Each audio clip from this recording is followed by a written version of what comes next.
গিয়ে ছুটি আমরা নজরদারি করছি, আমাদের কাছে খবর এসেছে রেখেছি, সেই পেশেন্ট চলে গেল ঠিক উল্টো দিকের একটি নার্সিংহোমে।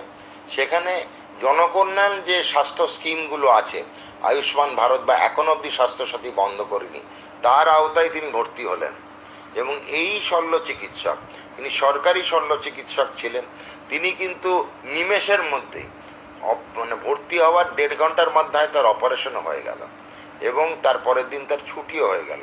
সকালবেলায় ডাক্তারবাবু প্রথমে কিন্তু সেই নার্সিংহোমে গিয়ে ছুটি লিখে পরবর্তীকালে তিনি হাসপাতালে রাউন্ডে আসেনওনি, হাসপাতালের সরকারি পেশেন্ট কিন্তু দেখেননি, কিন্তু বেসরকারি পেশেন্টে তিনি ছুটি লিখে দিয়ে গেছেন।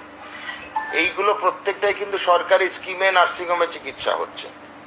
আমাদের স্বভাবতেই মনে হলো যে রুগীটি হাসপাতাল পরিষেবা পেত, সেখানেই ল্যাপারোস্কোপিক মেশিন আছে, আমরা প্রচুর টাকার বিনিময়ে ল্যাপারোস্কোপ মেশিন দিয়েছি, হাসপাতাল কিন্তু পরিষেবাটা দিল না, দিতে পারলো না, পেল নার্সিংহোমে।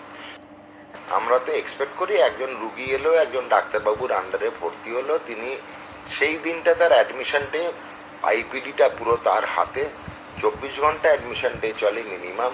এবং যারা অপারেশন মানে শল্য চিকিৎসা যারা করে, যেমন সার্জারি বলুন, পেডিয়াট্রিক সার্জারি বলুন, কার্ডিওলজি বলুন, কার্ডিওথোরাক্স সার্জারি, তাদের রুগীদের এক্সপেকটেশন যে ডাক্তারবাবু পরের দিনও রাউন্ড দেবে। তখন 24 ঘন্টার পরের দিনটা, তার মানে মিনিমাম 48 ঘন্টা বাঞ্ছনীয় যে ডাক্তারবাবুকে রুগীরা এক্সপেক্ট করে, রুগীর বাড়ির লোকরা এক্সপেক্ট করে। দেখা যেত তো বেশিরভাগ সময় ডাক্তারবাবুরা সেই রকমভাবে সময় দিতে পারতেন না। মানে এটা খারাপের কিছু না, প্র্যাকটিসিং তো অবভিয়াসলি নন প্র্যাকটিসিং অ্যালাউন্স নেন না, তাদের প্র্যাকটিসিং অপশন দেওয়া আছে। তো প্র্যাকটিসিং অপশনে তারা বাইরের নার্সিংহোমগুলোতে প্র্যাকটিস করতে গেলে সেখানেও রুগীর আশা করবে তাদের ডাক্তারবাবুরা তাদের সময় দিক। তারপরে তারা প্রাইভেটের রুগী, তাদের ডাক্তারবাবুরা স্বভাবতই একটু বেশি সময় দিতে